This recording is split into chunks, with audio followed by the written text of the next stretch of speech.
I know you said you're not the biggest guy on social, but did you see trainers BTB? I mean, he was on the field for it. Yeah, I mean, I saw it live. That's all me. Who's your pick if you're picking a franchise guy, Teat or Sowers? Welcome back to another episode of the Mitchell Pehlke Lacrosse Show, presented by Duke Cannon on the Lacrosse Network. We're back, episode 21 of season 2. We've come a long way, but we're not done yet. Let's dive right in to Philly Week. The Dogs, they split the weekend, Hoagie. They went 1-1. Talk to us about the first game. Dogs over the Cannons, 14-11. Yeah, so Friday, the Dogs look great. 14-11 win over the Cannons, right? Michael Sowers just continuing to dominate like he did the week prior. You know, he had a stat line, I think at one point, I don't know what his final stat line is now, but he had like 1 goal and like 11 assists. So that ratio was just crazy off the bat. But no, the Waterdogs look great on Friday. Game 1 of the weekend came out.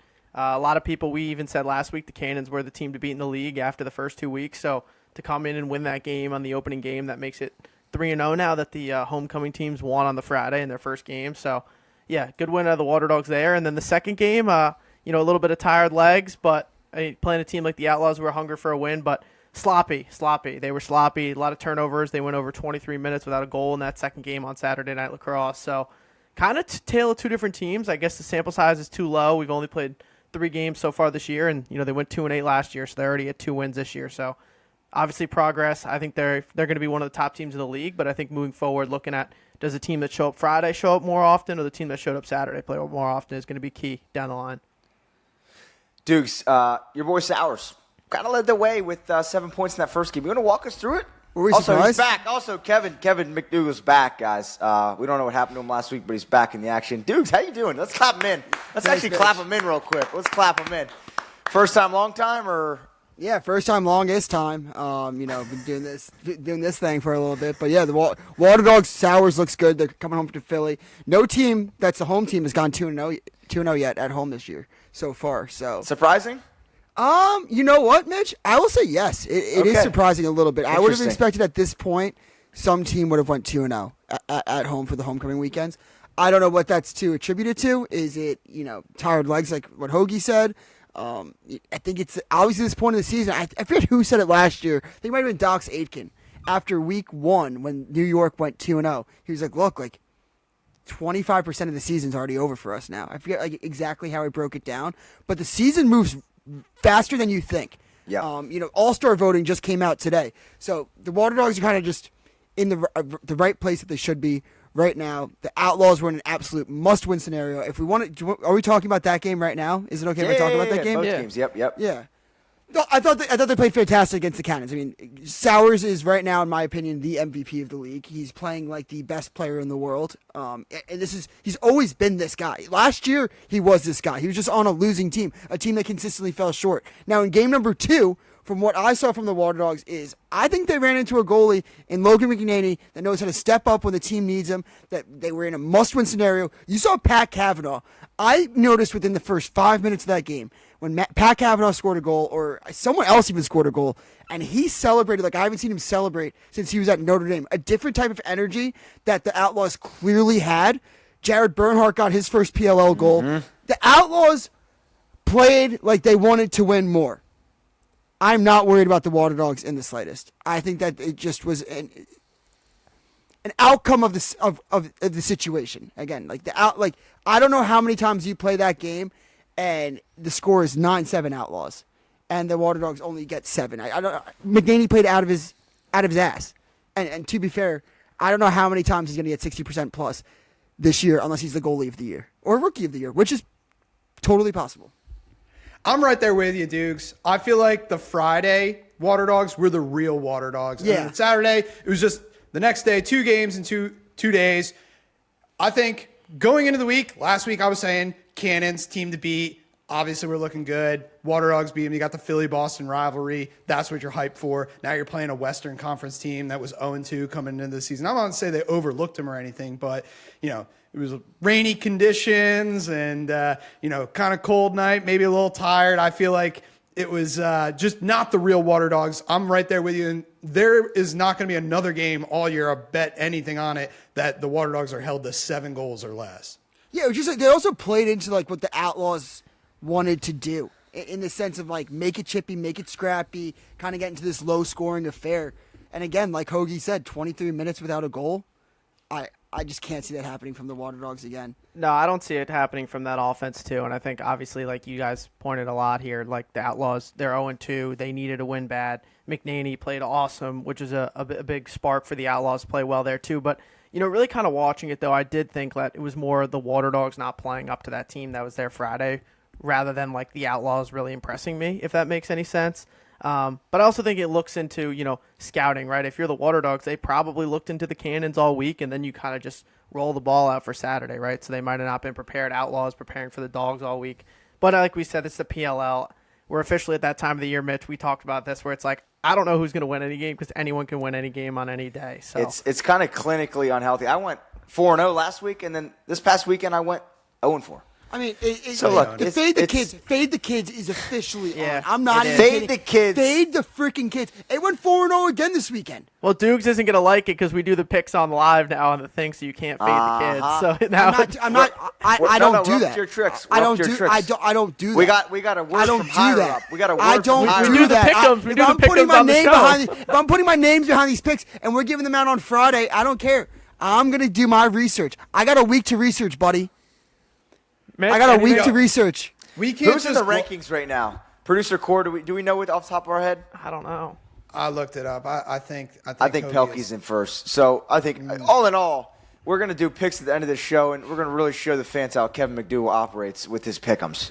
Because that's good. a couple spicy buffalo wings. No, I didn't hear that. I'm not fading them. I'm not fading the wings. I'm Haven't fading heard- the haven't heard kids. you mention them. I'm Haven't heard not you fading mention the. I said, Mitch, please, brother, we're in Albany. I go, I love the wings here. I heard they're extra spicy up here, right near Buffalo. Give me some wings, Mitch. Please give me some wings for this live show. Mitch was like, nah, I don't really want to, dude. Like making all these excuses, but I'm like, let's go get the wings. Let's go be the guy. Oh, we're going to get the wings soon. I want We're the gonna be ball back on my New York. stick, Mitch.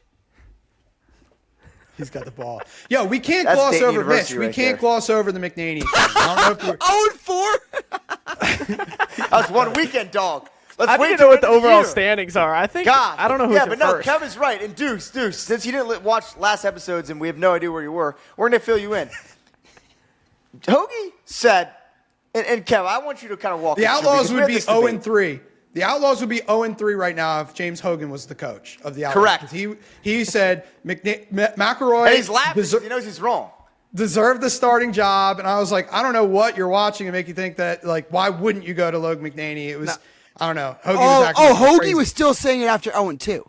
Yeah, he Yeah. was saying Oh, McElroy I didn't needed to say- start this past week. What Talk I to him, s- Dukes. What I said, he's your Dukes. son. What I said, and then you can rebuttal Dukes on my quote is, I didn't say that. I said I think he should get one more week to be the starter before you make the change. That's what I said. I wasn't bargaining like, Dukes, like agree or McNaney shouldn't disagree? play. I said he should have one more week to see where he's at because I'm not big on flip-flopping goalies. I think once you make the decision, I think that should be the decision the rest of the way. So I said, as a guy who's been the starter for basically the last 2 years for the Outlaws, who they said had the best camp overall for the Outlaws in the summer, I said, I think he deserves one more week to show how he is. And then if you want to make the change moving forward, go ahead. That was all I said. Yeah, I think that they did say that, and then he had a really bad week 1 and an even worse week 2. I mean, that second, I don't think he played awful in game number 2 of the first half, but again, it's a full game. And then you got a guy like Logan McNaney. I don't care about a great camp when you got someone that had a great senior campaign. And I think, Dukes, I want to pose this question to you because Kevin and I talked about this last time. Is that coach just hyping up the guy that everyone rallies around? It's that position.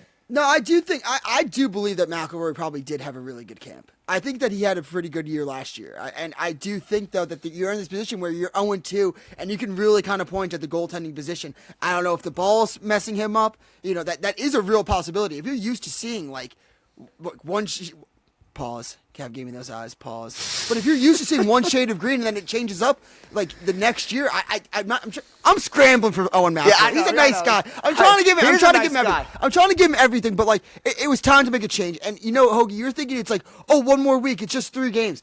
That's the season. Like That's you- 25%. Yeah, That's fair. No, I agree. Yeah, that's but fair. I think you know. My all big in all, point is just like, I don't to like put the a cap into flip-flopping. The argument, I think Hoagie, just tell us, hey, I was wrong. My name's James Hogan, and I was wrong.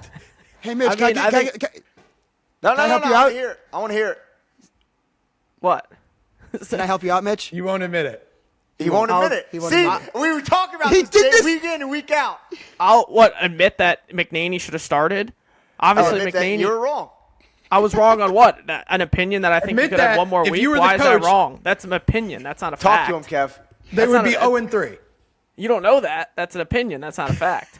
You do I'll be on hold with that. You do not know that. Yeah, It you could You're right. I guess I don't know that. Like, yeah. dude, I get what you're saying. My point was not let McNaney. I've been a high as Mitch. Me and you have been Logan McNaney Yeah, we've fans been for on years McNaney. now. You can't say this now. You can't say this now. We You- haven't. you Me got- and Mitch have been on record when people We were have in saying college, but it for was a different college for ballgame years. last episode. My opinion was not the talent between the two guys. Mine was more just like I thought he should have got one more week.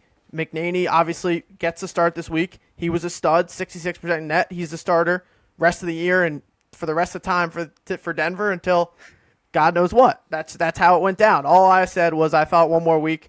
Make sure you make the right move because I think we'll talk about it later. The Whipsnakes, Stags realized he messed up last week benching Krebs. Krebs played great this weekend. Krebs should be their starter. No more of this flip-flop stuff. It's more just They for me. did I wanted what? They did flip-flop. Yeah, and it didn't work last week, and then they brought Krebs back in, and they won again, and they won this week. It was my point. I don't want it. What about the Waterdogs? They flip-flopped.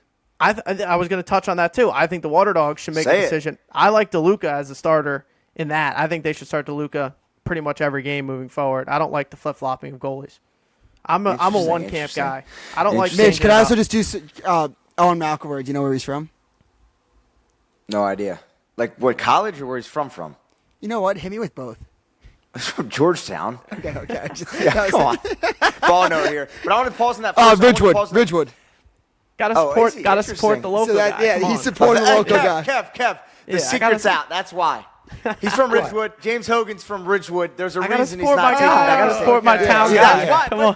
Kev, you know what the funny part is? Hoagie wouldn't say that first to him. He needs his buddy Dukes to say it. It's sickening. Why Let's would stay I on that say first that? game though. What- Let's stay on the what? first game. Are the Media Cannons? Are the Cannons not as good as we thought they are? You think? Obviously, coming off the game they had against the Dogs. I picked the Cannons. I'm pretty sure majority of us picked the Cannons, but are they not as good as we think? I know it's only week 3, but Dukes, as a guy that watched from Charleston, what are our initial thoughts? I think the Cannons are still really good. I mean, again, this is going to be a league where the top 4 teams, 5 teams can win a championship, and the top 7 can make like the championship game. Mm-hmm. It's truly just going to be matchup dependent on like going into the playoffs. Like if you somehow are the Cannons and you get the Waterdogs, that's a tough matchup before reaching the championship game. I forget how the playoffs really laid out this year, but yeah, I'm still really high on the Cannons, like so high. I think them and the Waterdogs, honestly, at this point in the year, are my top 2 teams in the league. I personally, I think the Cannons are still a playoff team, but I'll admit that I was wrong. That last week I was on this podcast saying Cannons were the team to beat. I was probably drinking a little bit of the Kool-Aid of them beating the Archers, back-to-back champs. But I no longer think that they're the best team in the league. I don't think they're the best team in the Eastern Conference. I think Philadelphia is, despite the loss to Denver. And the thing I was probably most wrong about was Jack 𝐓𝐄 had been awesome for them. And I was on this episode or on this podcast last episode saying Jack 𝐓𝐄 might be the front runner for Defensive Player of the Year. It remains to be seen if anyone can stop Michael Sowers, but he could not stop Michael Sowers in that game. 7 points, a couple goals. So, Can I ask you a question though? sure, yeah. What's up? Yeah, like in I think you followed the PLL long enough where like you don't actually did you ever expect a team to go undefeated? No, of course not. No but way. I do think that games sometimes like change your perspective. Like I think most wrong about Jack 𝐓𝐄 being Defensive Player of the Year. Yeah, At I least think after this Michael one Sowers is one of those players though right now that's like in a different mode. Yeah. Where- yeah. Well, yeah, we'll see. Like if Michael Sowers just tears up everybody, then maybe people aren't looking at the 7-point performance. But I don't know if there's ever been a Defensive Player of the Year who gave up a 7-point performance to anybody. We got to look at who was guarding Jeff Teat last year. Yeah. Yeah. Joe I mean, Keats for- went out. for Well, me, I when know I who it looked was at- Matt Dunn, who was Defensive Player of Yeah. the Year, shut him down. There you go. Oh, did it? Yeah. I was just week 1 though. Well, Oh, okay. Give it to me, Kev. shut him down when it mattered. Shut him down when it mattered. I mean, when I'm looking at the Cannons, I mean, I think I've always thought that they're a top 4 team in the league. I had them in my championship pick at the beginning of the year just because I know they're going to be there in the semifinals round. I think they got a pedigree to them. They kind of remind me a little bit of like the Archers in a way. I think they have a good team. They're going to, I think Coach Holman does a good job there. I think they're going to get their wins during the regular season, get a good seed at the end. I think they're like a little tick below like the Waterdogs in terms of like explosiveness. Like I feel like the Waterdogs have like that tick when they're like on. They're like, wow, this team is like explosive, balls flying around. Like the Cannons, I think to a little bit are like kind of capped. Like we know what we're going to get from them every week. They're just kind of solid all around and going to play well. But to me, I mean, the Cannons lost the top team in the league. But they also have a win over the Atlas and they have a win over the Archers after 2 weeks. I'm not worried about where they are at all. I think the questions will be asked this weekend. They got a game against the Whipsnakes on the Whipsnakes homecoming weekend this weekend. So, if they drop that, then we can start asking questions about like, all right, maybe were the Cannons not as good as we thought. But for the time being, I mean, yeah, it's the PLL. You're going to lose games. I'm not worried. We'll look up in September and be like, oh, well, we were right. They were really good. Yeah. There's going to be legitimately, it's going to come down to the standings of goal differential, and it's going to be like some coach who decided not to go for like a 2-pointer at the end of the games. I mean, we talked about this week 1 in Albany. I was like, why aren't they going to go score? I'm like, this is going to matter in the end of the year for standings. You should always, always, always go for the goals in the PLL. Yeah, you said that. When we were week 1, you did say that. I thought that was interesting. But I think at the end of the day, like, do you think that will really come back? Like, imagine if that comes back to haunt them.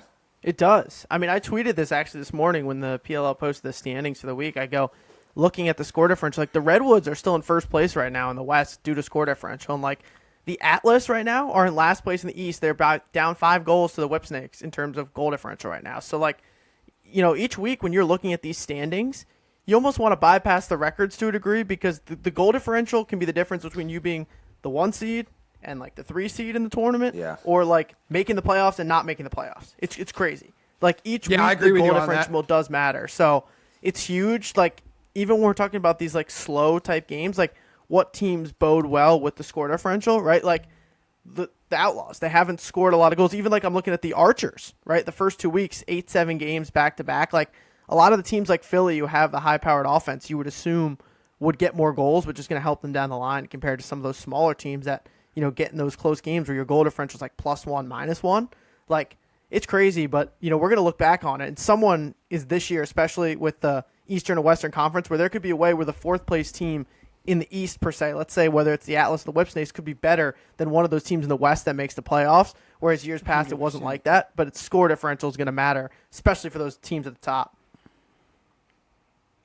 Yeah, I think that score differential says a lot more at this point in the season. If you look at half the league's 2-1, the other half is 1-2. If that Waterdogs Outlaws game goes differently, it's crazy. We're leading this podcast completely differently. We're like, Waterdogs 3-0. Can anyone beat them? Outlaws 0-3. Who needs to be benched? So, now that they're all like packed in the middle, you look at score differential, it tells you a deeper story. Yeah, and even when you look at, like, I got a stat by Joe 𝐓𝐄 today, best in the biz. Go give him a follow. Joe 𝐓𝐄 really is. 𝐓𝐄's stats. I wanted 2 things out of Joe 𝐓𝐄. There's a kill shot in college basketball and even basketball in general where it like keeps count of like 10 overruns. I'd love for Joe 𝐓𝐄 and the stats guys of the PLL to find a kill shot in lacrosse because I feel like lacrosse is a game of runs. We know that in the Penn State Notre Dame game for college lacrosse, but I think it's even more apparent in the PLL. Like the PLL, you blink, and I think a lot of people would tune into ABC, see an 8-2 game, and be like, "Yeah, this game's over." Never. No game is ever over in the PLL. Ever. Never over. Especially this weekend. Yeah, I with feel the like whips. there was 3 games this weekend that happened. The Atlas were one, jumping out to a 5-0. I know the Archers jumped out, I think 5-0 on the Redwoods, and that ended up being a 1-goal game. So, yeah, it is a game of runs, and I almost feel like you can kind of forget about whatever happens, especially in the first quarter. It's what happens the next 3. We were watching the Whips game and thinking about when we were all in person at Hofstra for the playoffs last year. Oh my God! Is that your guys' favorite in-game lacrosse game you've ever watched? Watching that game live, that was the best lacrosse I've ever seen live in my life. Like, dude, being on the sideline for that, my heart was pounding every change of possession. It was like I felt like I was on the field, like how nervous everyone was. You could feel how tense the building was. That was so sick. And then Sorry, you go, Hoagie. No, you're good. I was just saying. And then when we had that swim dodge for the goal, for the win, and everyone Anderson. like Anderson. sprinting on the field, Anderson. Oh my God, that was like, but it was like, Jake Stevens hitting that pipe on one side, like Krebsy. Yep. I swear Krebs didn't even see the ball. He kind of just stepped and it hit him in the stomach and went out. Like I want to say someone, maybe Ajax or somebody, like, turned the ball over, but then, like, rode it back. Like, there was a ton of just craziness in that game happening. Yeah, that was the best lacrosse I've ever seen live, that you could feel all the emotions. If I could show one person one lacrosse game ever, it'd be, like, I don't think that anyone will ever believe me when I'm like, that was the best lacrosse game ever. You had to feel the atmosphere. It was the best. It was by far the best pro atmosphere I've ever felt. And it just point blank, when we were even talking with Eamon McEnany the other week, and he was talking about Albany, Notre Dame. Yes, Albany, Notre Dame for college lacrosse. That overtime period where it was sudden death, and I've been following the PLL since 2019. Okay? It felt like the first game that I was really at personally that felt like a home game and a playoff atmosphere. Like, you go to championship games, you expect it in, like, Philadelphia when the Waterdogs are playing, all this stuff. But that atmosphere was bonkers. It was crazy. I remember watching it and just being like, damn, this is the PLL. And this was like, man, I just hope the playoffs were like that because we'll be on site for the semis and championship. Let's keep going down. Wait. Sorry. One more thing going on. Was it the game after then that was like the Chaos Archers? Yeah. That was when it was the worst game of all time. The Chaos almost didn't score. That was the worst lacrosse game I've ever seen.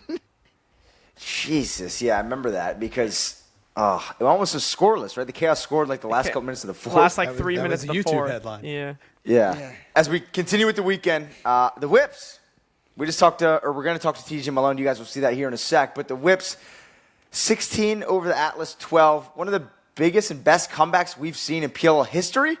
Hoagie, as a lax connoisseur yourself, is that one of the best comebacks you've watched in pro and college lacrosse? I mean, that was one of the best comebacks. I mean, I was going to say, first off, thinking like the Notre Dame Penn State game this year was one of the best comebacks I've seen. But for a PLL, I mean, that game was unbelievable.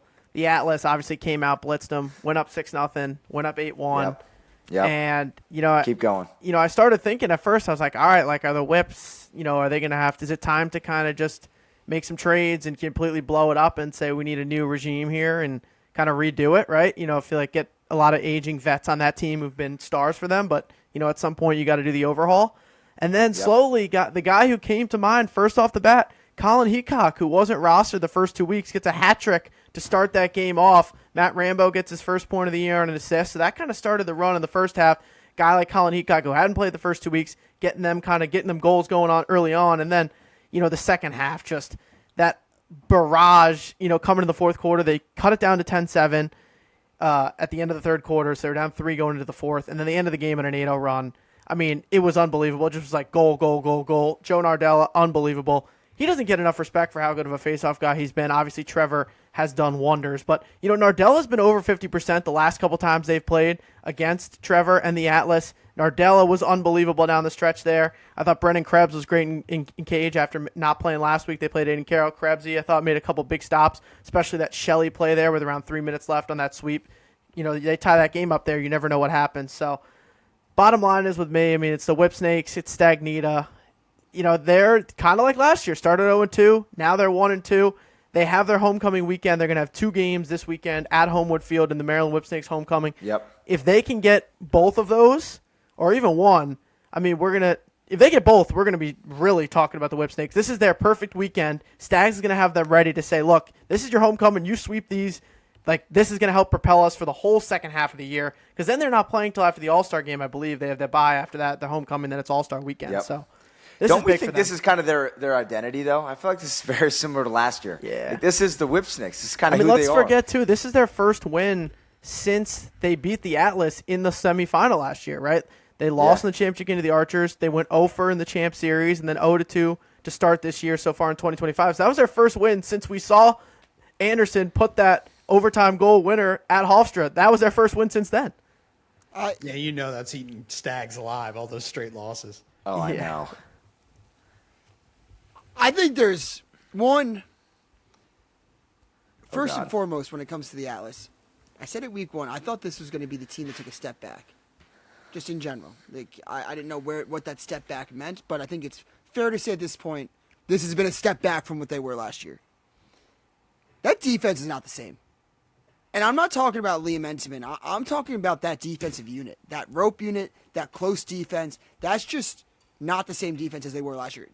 They picked Adler and Makar back-to-back, right? Correct? In the first round or back-to-back No, years? 1 and 3. 1 and 3. 1 and 3. Yeah. And last year, you really started to see that duo and that defensive unit kind of come together to make a complete team. This year, it just has not come together. And those goals down the stretch, I didn't think it was a lack of goaltending. I think it was just a lack of defense giving Entenmann the shots that he needs to see to stop the ball. I mean, it was a complete and utter collapse. I'm still not overly impressed with the Whipsnakes offensively, besides the fact that they have no quit. I'm impressed by the midfield unit. I'm impressed by the defense. I thought Krebs finished the game very strong. But this, for me, was way more about the Atlas and the defense. Yeah, they were missing Danny Logan this week, too, and I think they got picked on the short stick defense middies who were out there. What makes you say that, Kev? Was it because the Whipsnakes midfield just absolutely ate? Yeah, the Whipsnakes midfield. Yeah, it was like, did the Whipsnakes midfield get in gear, or did the Atlas just have no one that they could stop them? But also, like, I think Jeff Teat is a better player than we're seeing. He only had 1 point, an assist in this past game against the Whipsnakes. That's his second game this year with only 1 point. He had 6 points against the Cannons, but if you ask me, a lot of that kind of came in garbage time where he was narrowing the gap late in the fourth quarter. I mean, still points. It all counts the same at the end of the day, but to me, this is a guy who had 22 points at this point in the year last year. He's got 8 points, which still puts him in the top 10. It's one behind Chris Kavanaugh, who we're all saying is having a great year, and several others. He's right there in the top 10, but it's just not Jeff Teat to the level that we saw last year. I know Jeff Teat's a better player than that. One little rumor that I'm hearing going around is that the players aren't really liking the ball when it's wet, saying it's a little slick. So we've heard that the brightness is good, but I'm thinking I saw Couple Jeff Teat slippery balls, huh? throw so like errant passes that, like, I mean, how many off-target passes have you seen Jeff Teat throw in the past year? And then it's like all of a sudden, I don't know, see him multiple in a game when it's raining. I don't know. Kark said it. We talked about it, I think, after Albany week 1. Kark was saying it on the broadcast, and I was kind of asking Dobson about it. He really put it down. He was like, it's you kind of got to, like, fiddle it. It's like lacrosse in the rain. It's the most lacrosse guy answer of all time.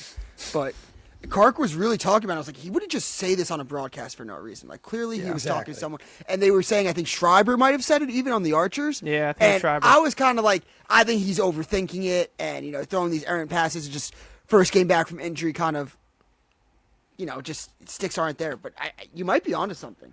Hey, it's not just me. I'm hearing it. It's on the broadcast. But when you say Schreiber saying it, and I'm looking at Jeff Teat, those are two best passers on the planet. Like, I'd listen to them. Like, obviously Dobson's going to tell us from a goalie's perspective, like, yeah, he can see it best. And, like, come on, like, him throwing the ball, it's a little different than Jeff Teat or Tom Schreiber throwing a pinpoint pass. But I'm curious to see, like, when you look at how the Atlas looked during the first quarter in the 6-0 run, I mean, we're talking behind the back, Matt Traynor, behind the back, Tyler Carpenter, to behind the back, Xander Dixon. I was like, oh, Atlas are back. This is the Atlas offense that we saw last year. So, it's in there. They have it in them, but whatever it is, it only flashed for a moment in that game, and then it completely went away. So, and this is like Entenmann, on the point of Entenmann, by the way, he's second in the league in saves and second in the league in save percentage. So he is playing well. He's seeing a lot of shots. I think they have the second most shots on goals faced, and so. Yeah, I think his defense letting him down a little bit. And this is a lot. That was the first thing I called watching them the first game. I was like, what the hell is going on? I mean, this is similar, too, to, like, though, Kev, what we saw the first week 1 against the Chaos, where they came out and blitzed them, went up 4-0 in the blink of an eye, and you were like, oh, my God, they're picking up right where they left off in Albany last year. And then they kind of didn't play well the rest of that game. The Cannons game really wasn't too impressive with them the whole game there, even though that was actually Teat's best game of the season in that Cannons game, which was the Cannons had that. It didn't feel like a 6-point game. It didn't feel like it, exactly. The Cannons had that game under control, it felt like, for the majority of it. And then kind of today, again, they came out hot and then slowed the rest of the way. Yeah, some with this Atlas team just doesn't feel right now. Obviously, it's 3 weeks, but to me, it's kind of been something that's been building, at least from the end of last year, right? Like a lot of, last year, obviously, we know that they came out hot in Albany. They were the best team all regular season long, right? Number 1 seed. And, a lot of people were high on them this year, right? A lot of people had them as their championship pick. I saw in the preseason. Me, kind of like Dukes, I wasn't as high as most. I had them at 5, actually, in my preseason rankings at the beginning of the year, and a lot of people questioned that. And obviously the year's still young, so they got a lot of time to prove it. But yeah, I mean, the big thing has been Teat's production's been down. Obviously last year he was amazing. You know, Shelley's still showing up, Xander Dixon's still showing up. You got 𝐓𝐇𝐄, you got Baptiste. That's probably the best goalie face-off duo in the league right there. So, yeah, I mean, I think we'll know more this week. You know, they play the Waterdogs, I believe, on Friday. Yeah, they play the Waterdogs Friday. So, you know, they lose that game and they fall to 1-3. We're really going to have some questions. But, yeah, I think they're going to be kind of one of those teams in that 3 to 6 range the rest of the year is what they've shown me so far. They have the potential. They got to just put it together. But some teams don't do it, right? Some teams just they kind of stay stuck in the mud. That's also not disrespect. Like, the difference between the number 1 team and the number 5 team is a couple goals every year. Oh, yeah, no, that's not disrespect at all. It's the same thing of us just talking about the picks. Yeah. Like, I mean, I feel like we almost say it every episode. Like, the PLL is like an all-star league, obviously. And it's hard to crack a roster. And the same thing with what you're saying here. It's no knock on these teams. It's the margins are so thin.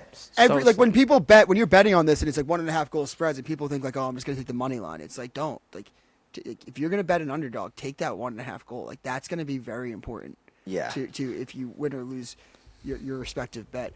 I also want to touch on this really quick, just with the Atlas. I think Doc Aitken's a way bigger loss than people really gave credit for. That's true too. Yeah. I know we said it in real time. We kind of were just like, Matt Trainor's played great. 𝐓𝐇𝐄 𝐋𝐀𝐂𝐑𝐿, the Long Island Railroad. I'm waiting for someone to say it on the freaking broadcast. It is the coolest nickname of all time, and nobody will say it. I'm pleading to Ryan Boyle. I'm pleading to Paul Carcaterra.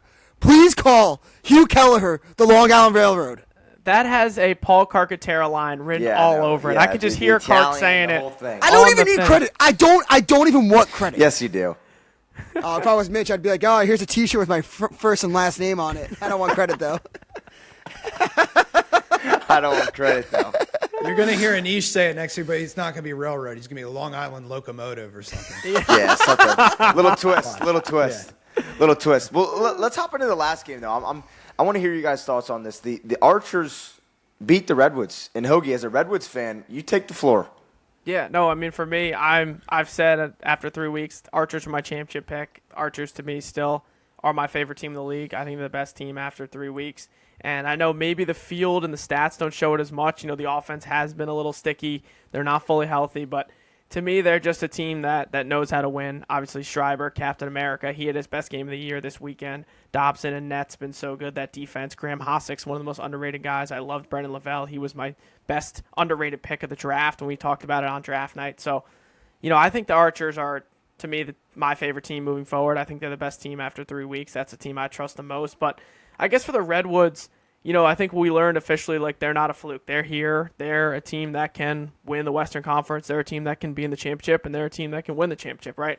I think the thing for them moving forward is, you know, their stars, you know, Andrew McAdory, Chris Kavanaugh, Bolkersell, they're all young rookies, right? And, you know, they've had a great 2 weeks, but, you know, McAdory and Chris Cav both only had a point each in this game, so a little bit of a tick down. 2 of their 3 top scorers in this game was, you know, T.D. Erlin and then Sam Hanley, who they acquired in a trade this week. So 2 guys unconventionally were 2 of their top 3 scorers along with Dylan Malloy. So to me, I think what this game showed to me was a veteran team like the Archers, been there, done that, been in these games, have that cohesion, won out against a team who I think, you know, you could argue the Redwoods have a little more talent and a little more pop, but younger, still trying to figure themselves out and are only going to get better by the end of the year once rookies and younger guys get more comfortable and they kind of mesh together. Kev, for you, talk he to us. Doesn't like it. Kev doesn't like it. Kev, what are you It's thinking? not that I don't like it. It's like, I honestly, I do like the Redwoods. Like, we were talking in the pre-production, and I do feel better about the Redwoods after this loss than I did after either of their wins. Just because I feel like their wins were against 2 teams that, at the time at least, looked like the 2 worst teams in the league. Archers, we know they're championship caliber teams. So to go to the wire with them, I think is impressive.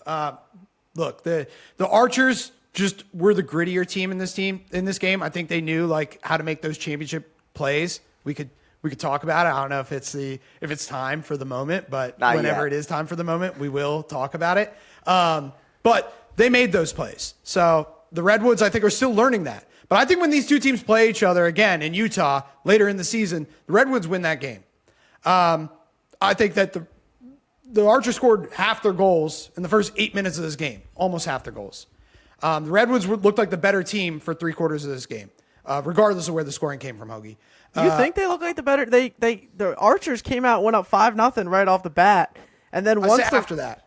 But then After though, I felt like every time the Redwoods kind of came closer, tied it, the Archers responded right away and went up. Like the Redwoods never took a lead at any point in the game. They never led.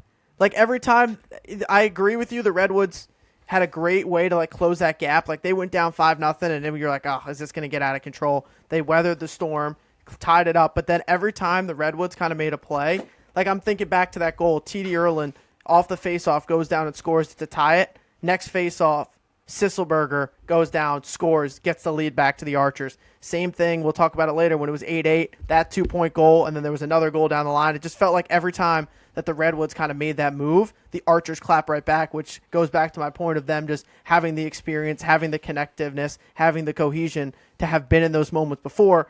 The main guys in the Redwoods haven't been there. Sam Handley, they just acquired this week. Dylan Malloy wasn't on the team last year. Chris Kavanaugh, rookie. Bolkersell, rookie. McAdoy, rookie. Like, they're still figuring out how to play together, how to mesh together. It's only been 3 weeks for them. So I just felt like it showed how much of a team the Archers are and how close and cohesion they are.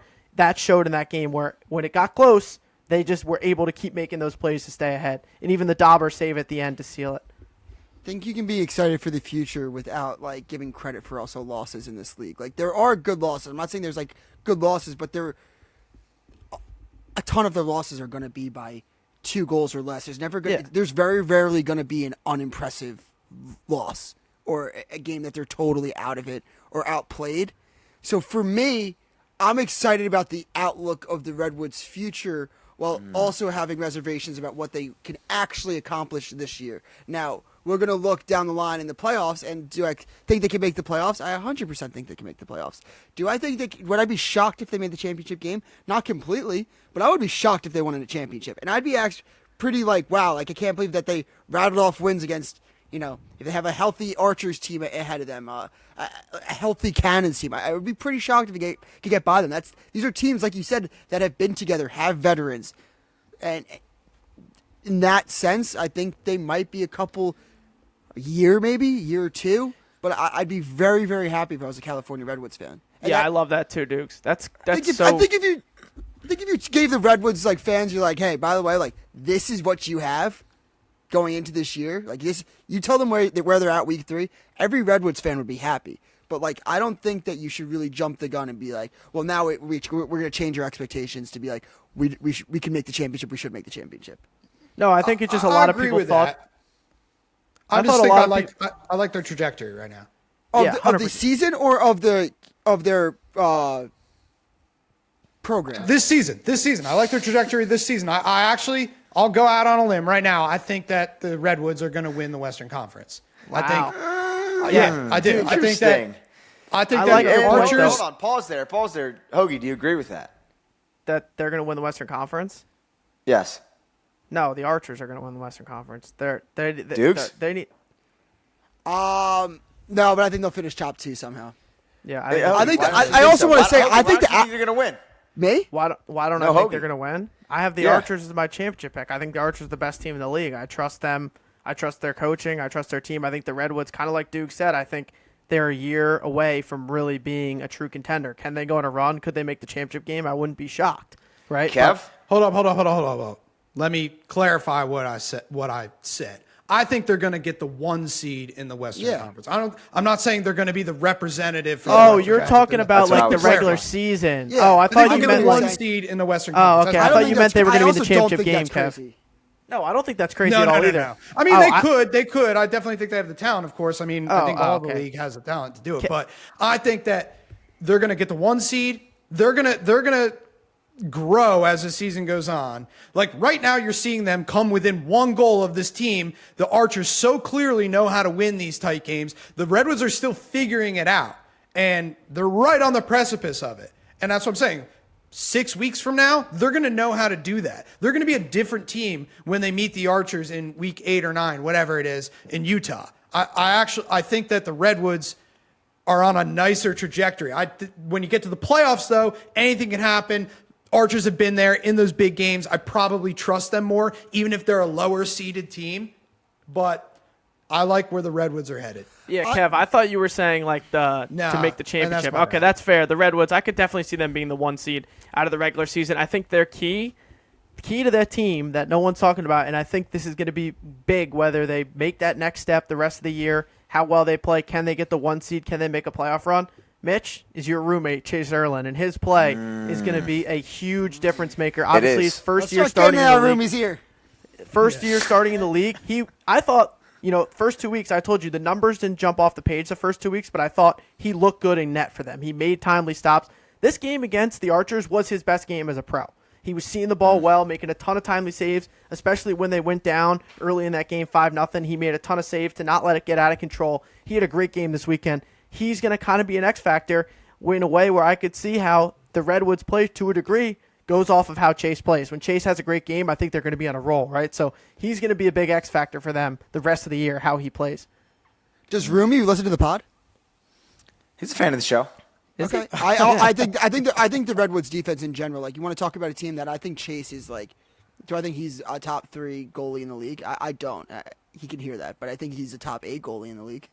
I think he's definitely a starter in this league. That was so ballsy to be like, does he listen to the show? All right. And then No. I honestly didn't even mean it like that. Terrible. No. But I'm gonna give him I think that what he has in front of his defense is he sees shots that he wants to see. He's like the anti of what I was talking about with the Atlas crew. Like Correct. He's seeing the exact shots he needs to see. He knows how to direct this defense. Like, he's honestly probably like the perfect goalie for them at this moment in time. I think Arden Cohn has been awesome. Like, obviously that Chris Fake, that Conlon, you got like that whole like Notre Dame defense basically back there, and then you have like Tevlin and that short stick D midi crew. I think Chris Merle is going to be a pretty big loss for them with the short stick D middies. I think he's one of the most underrated, if not somebody that was on the precipice of really getting that notoriety, being one of the best short stick D middies in the league. Tore his ACL, went to Instagram. Heart goes out to him. Hope he gets better. But I have this take, and I love where the Redwoods are. I took them over 3.5 wins. I thought this was a team that would exceed expectations. I think they might have played the Outlaws at the perfect time. Like, that win against the Outlaws, you start seeing now, okay, the Outlaws figured out their goalie situation. They have a very veteran defensive group that's kind of it feels like this like last hurrah. You got Manley, you got Bernhardt, you got Logan McNaney's defensive coordinator and coach. He was saying who yelled at him for 6 years. Now is the guy in front of him. You got JT Giles Harris. You have Pat Cavanaugh, who I think is really coming on, has the most touches in the league. Brennan's is getting it going. Like, I think that they kind of figured it out. And I think Jared Bernhardt's only going to get better every single week. So I'm really looking forward to that June 27th matchup at the Redwoods homecoming. And I think that it's going to be interesting out west. That's going to be sick. It's going to be sick. I'll agree with you, but I don't think the offense is as far along as you're making it sound, Dukes, for the Outlaws. I think the Redwoods offense is miles ahead of them right now. And I know. I agree because of the big sample size in that game. I do think that it would I wouldn't say the Outlaws played good offensively, and they still had 12. And I think week in, week out, they're getting better. Yeah. And if McNaney keeps playing like that, then it doesn't really matter. 100%. And I'm not any team that goes against the chaos, unless Blaze, I don't really take anything away from a team that goes against Blaze offensively. I'm just like, you played a brick wall. Yeah, 100%. And we've stressed it enough, Mitch, too, talking about the regime with the Redwoods, like Anthony Kelly, Spalina. But I love the energy. Even after they lost in the press conference, Anthony Kelly made a comment about Quint ranking them at 6 or 7. He was like, "We don't care. We see it. Keep doing it if you want. We're good. We're good here." 100%. Quint got way too much hate for that. You think putting them at 7 after 2 games? That was crazy. Dude, he put him at 6 first. He put him at 6. I still think that's crazy. And I think the one that he was the one iffy one that was oh, maybe not, was the Whipsnakes, which barely lost to the Archers, lost to the Waterdogs, don't get me wrong, but it's who really at that point in time did the Redwoods beat? Yeah. No, I didn't think... Quinn was looking big picture, man. He's not forgetting what happened last year. He's seen a lot of PLL in his day. See, that's exactly what I was gonna say. Really, the comment section just boiled down to all right, you're just looking at the standing. Yeah, you looked at the standings this week. Congrats. Big picture. I like that. You can read. Not you, the Instagram commenters. Week 3 was a success, but now I'm excited to hop into an interview with TJ Malone and come off one of the biggest comebacks in pro lacrosse history. Let's do it. And now, let's welcome on Whipsnakes attackman, TJ Malone, baby. Let's go. First time, maybe long time, we don't know. TJ, how you feeling today? Feeling pretty great, man. Working from home today, so it's pretty nice to be able to get some workouts in my room and get ready for next game.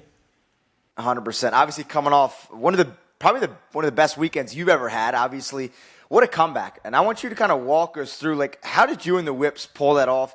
Did we have any deja vu last year in the semifinals up on Hofstra? What an insane game! Yeah, I think it was such a fun game to be a part of. I think our Whipsnakes team's kind of just known for, I think, I'm a young guy, so I can't take any credit for the culture, but from when I joined the team, the Whipsnakes is kind of known for, hard-nosed lacrosse, never count them out, and I just think that culture really shined through on Saturday, and never really gave up. We had such great leadership in Matt Dunn's particularly, just bringing us all together, and it was like, whatever we're doing, we just have to make one play at a time. And if we do that, whether we win or lose, like we're going to play Whipsnakes lacrosse, and we can't give up. And so when you do that for long enough, I think we just ended up making a few great plays at the end of the game and kind of iced the game at the end. But it was pretty fun. Honestly, didn't really care about the score, just wanted to play our best. And when you do that, I think you're a pretty dangerous team. 100%. Obviously, you earn your sophomore year. And on your attack line, you have Matt Rambo and Rob Pennell, kind of two different eras of lacrosse, right? Rambo graduating in 2017. I think Pennell maybe in 2013. But for you, what is that like to playing with kind of potentially some of these idols now that are along your attack line? Yeah, it's pretty amazing. First of all, two Hall of Famers, no doubt about that, and two Matt Rambo, PLL MVP. I'm sure Rob Pennell's got at least one. MLL MVP. So two of the most decorated attackmen of all time, USA gold medalists. I mean, the list goes on and on. So I just feel super fortunate to play alongside those guys. And Rambo did such a great job of taking me under his wing last year. And him and Rob are doing the same thing this year. So they make my job super, super easy because, I mean, when you play alongside two legends, they take a lot of the pressure off you. And you can always lean on them. And so just trying to help in any way I can. 100%. Obviously, going into this game, starting the season off 0-2, what was kind of the message in the locker room leading into this third game? Yeah, it kind of backs against the wall a little bit. We started the same spot last year. We were 0-2 last year, and then we ended up winning 4 straight, and then ended up going to the championship game. So we knew that we weren't out, and we all know that we have a very, very good team. And I think we had from what I've heard from the guys, one of the best training camps we've had. And so knowing that, we all kind of knew we were in a good spot. Games haven't gone our way. Lost 2 games that we really could have won, just if we played a little bit better in each fourth quarter. So we could be 3-0 right now, and it would be no surprise to any of us. So I think we just got to keep doing what we know how to do, and hopefully, just keep winning games. Yeah, 100%. And for you, in your sophomore year, and I'll kind of let Dukes take this point, but for you, from your freshman year to your sophomore year, how much of a big transition have you felt? Yeah, I love taking on a little bit more responsibility from the team and having when you're a rookie, as you know, like being a freshman at Ohio State and maybe being a freshman at Penn State, it's like there's no expectations on you. You can kind of go out and play free. When you kind of become an upperclassman is when you got to lead. You got to be that. You got to be the guy that the team relies on, and you got to be that steady kind of presence. And so I think for me, trying to step into some sort of role like that, I'm still super young guy in the team, and I'm just trying to do my role to the best I can. But it also comes with more leadership. So, and some might say that's pressure, but I think it's just like a huge opportunity to be a great teammate. So I try to take advantage of that and be as reliable as I can. Like a lot of it looks like what you're doing off the field. Are you keeping guys? I live in New York City, so how many times can you get together with the guys in New York per week and just keep that culture going? And then and I think on the game days it just takes care of itself. Yeah, TJ, I just want to carry on to that is, I think rookie years, you see like a lot of guys come in from college, sticks in the hand every day. They got the college program. They're working out every single day. And then they go in and they're living in New York City. They got the bar lives. They got college football every Saturday. They're going out. They're doing this. And I think a lot of guys lose that quickness or that stick in their hands. What was the toughest part this off season for you getting used to that without having the college programming? What did your workouts look like? What did your regimen look like living in New York City? And then, being a pro athlete while balancing a job first year out of college? Yeah, great question. First of all, I was very aware of that. That was the biggest thing Coach Staggs and the coaching staff told me at the end of the year is do not be that guy. So for me, that was a huge motivating factor going into my first off season of lacrosse that I wasn't going to be at Penn State for. And I wasn't going to have a coach yelling at me to do work. So I kind of took that as an opportunity to really be like, all right, no, I'm not going to let that happen to me. I'm going to do everything I can in my power to make sure I'm ready to go when the season comes. And I'm doing investment banking, so I work a lot. And so there's not a lot of time I have to get very creative in my workouts. And so I have stuff in my room that I do. I was just doing a few workouts here, like some squats. I got some weights in my room. I get very creative, and you got to make the most out of your time. I play wall ball when I get back from work at sometimes past midnight. There's an alleyway right by my apartment that I just go out there, and it helps me kind of just keep the stick in my hand. So it's not easy at all, but I was ready for it, and lacrosse is something I love to do. So when I go out and I train, whether it's lifting weights or playing wall ball, it doesn't feel like work, and it just feels like play. So that's the biggest thing for me. But yeah, you're right. It's been different, and if I could go back to last off season, I would do things completely different. But I think that's just the process of learning. So next year, hopefully I'll be in an even better spot. You were part of that crew that goes to Chelsea Piers at 5 a.m. before work? Yep, I'm part of that group. Yeah. We don't go that early anymore, but thankfully, because I'm up sometimes till that time working. It's actually funny you bring that up. I think 5 minutes before I got on this podcast, I was watching a TikTok, and it was an investment banker around the office. It's what's the latest you stayed up for this job? And it was it's 1 o'clock, and they're still haven't slept. And I was like, oh my God. That's crazy. Yeah, they're been around the office. And I kind of want to stay on that point. We had Pehlke on a couple months ago, and he point blank told the camera, if you're an investment banker, I'm not drafting you. As an investment banker yourself, what would you say to that? I mean, I understand where he's coming from, but I think if you can get it done no matter what. I mean, I think it's up to the person. I mean, maybe some people can't do it, but I think other people can. So I think a lot of people thought that about Sam King, and he fell in the draft boards, but he's crushing it now. And I mean, I told every coach that I could. I mean, he's a stud, and he's going to get it done, whether he's working on Wall Street or not. So I think it's a little bit of a stereotype, not really fair, but we do put in a lot of hours at work. So I understand where he's coming from. Yeah, TJ, real quick, did you talk to Sam? I know he was your brother's teammate at Harvard. Did you talk to Sam at all about similar situation? Both fell to the third round. I think we know both of you were more talented than third round picks. Yeah, I'm decently good friends with Sam just from going to some of my brother's games and getting to know him. My brother idolizes him, so really I have tons of respect for him. We never really went back and forth about the third round pick, but great to see him at training camp and just kind of in the season leading up to, in his last season at Harvard, kind of leading up to the PLL. Was always excited to, potentially be on the same field as him, and turns out we played each other in the first in week 1, and he had 3 assists, and he just crushed it. So pretty cool. Investment bankers are just known slackers. That's what they always say. Just known for not working hard. And I would kind of pivot to a question that obviously I feel like Staggs this year, we obviously heard in the presser in the pregame interview, let's get the ball in TJ's stick more. Second year in the league, elevating your role. How does that make you feel as a young guy? Yeah, it's really a dream come true. I feel so lucky that coach trusts me like that, and my teammates trust me like that. I think that's the biggest compliment I can get is like, hey, we want the ball on your stick more. That means they trust me. I'm a reliable teammate if that's the case, and that's really what I try to do is just be the best teammate I can, and I'm lucky to get the ball on my stick. It's pretty nice.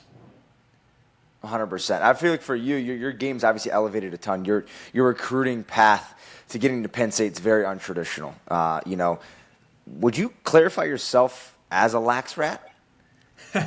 Yeah, I mean, it's funny. I tell people this all the time. Like, I could play lacrosse for 12 hours a day. Like, I love the game. I love just having the stick in my hand, and I wouldn't say I was there's different types of lax rats. When it comes to playing, I'm absolutely a lax rat. I could be on the field all day, but I don't follow much in the lacrosse world. Like, it's always funny in college and stuff. My teammates would be like, all right, who we playing next week? Like, I just like that's stuff that I just like don't worry about, or like I don't know who's on their team. I don't even know who's like scoring the points.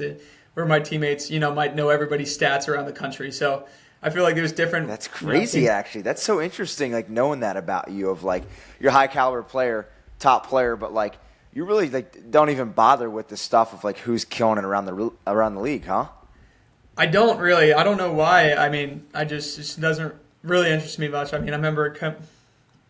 Maybe I shouldn't say this, but I remember coming into the office on last week in my job, and they're like, how the game goes. Like, oh, it went great. They're like, all right, who you playing next week? I'm like, I don't know. I got to check the schedule. And so I think it's just for me, like I love the game. I love the process. For me, it's like a deeply like personal thing. I love to play, and I love to improve on my game. But I'm not super worried about anything else that's going on. I think that's awesome. You got the like roster down for this weekend for homecoming? For the Cannons and then Chaos. I know. I love that. I do got to ask you though, since like you're Penn State, my guys over here are Ohio State. When was the first time you heard the name Mitchell Pehlke and you're like, wait, we're playing a YouTuber? Like this guy's gonna get on the field, and you're like, you probably heard that one, like easy pickings. Let me get a shorty on this guy. Well, TJ and I have filmed a bunch of videos, and I always told him Penn State, and Hoagie knows this. Penn State is one of the worst chirping teams ever. They give it to the other team, and the craziest part is like the alumni show up out of nowhere, and you're like, dude, why is a dad chirping me right now? Heinous. Our sophomore year, Grant Ament was chirping us so hard on the sideline. I'll never forget that because it was like the COVID year, Mitch. So it was like there wasn't anyone in the stands but like parents and I guess some alumni. So it wasn't like there was a lot of fans. And I just remember he was just ruthless that whole game. And TJ, that like white tent you guys have on the side behind like the scoreboard, I guess it's like the alumni area. Whenever we would come out like the away locker room, whatever, they were always letting us hear it, Mitch, right before we got on the field. Gosh, ruthless. Yeah, all I gotta say is Penn State pride. We got a lot of pride for our school. Mitch, never forget. What was Grant Ament saying to 25 on Ohio State? It wasn't not much. He was chirping Snyder. Not it was much. the flip 5-2. Yeah, 5-2 is getting the chirp. The iconic Mitchell Pehlke dropping the stick moment against Penn State too. That's one of my favorite clips. That's iconic. Kev, what do you got? Yeah, honestly, I wanted to ask you some questions, TJ, about like the locker room culture and stuff that you've touched on already. But I know you say you're a team guy and you're ready to step up. But half of that means if you're stepping up and you have the ball in your stick more, that means the ball's got to come out of somebody's stick. And this week we saw like pretty shocking update when Matt Rambo was out of the starting lineup, like a former MVP, obviously a guy who has instilled a lot of that culture for the Whipsnakes. So I'm curious, like just kind of behind the scenes, how did he take that news? And like, is he the type of guy who is willing to do whatever it takes for the team to win and he's okay with a different role? I'm just curious what your perspective is on that.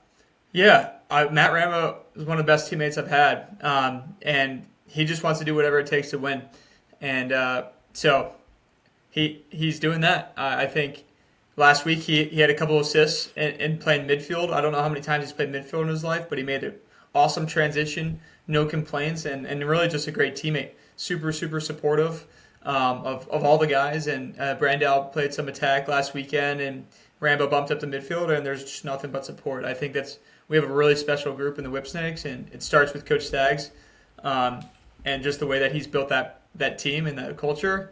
So I'm really happy to call Rambo one of my teammates because he's just been nothing but great. And when it comes to you maybe taking on more of the role with the ball on your stick, I'm curious, have you noticed any ways that defenses are approaching you differently this year? Like, obviously last year you had Zed and Rambo as kind of the highlight figures. You came in as the rookie of the year, kind of unexpected guy. Everyone was calling you the steal of the draft. Now everyone knows your name. I mean, honestly, when you're playing, you look like you're playing on an MVP level. Our defense is treating you that way.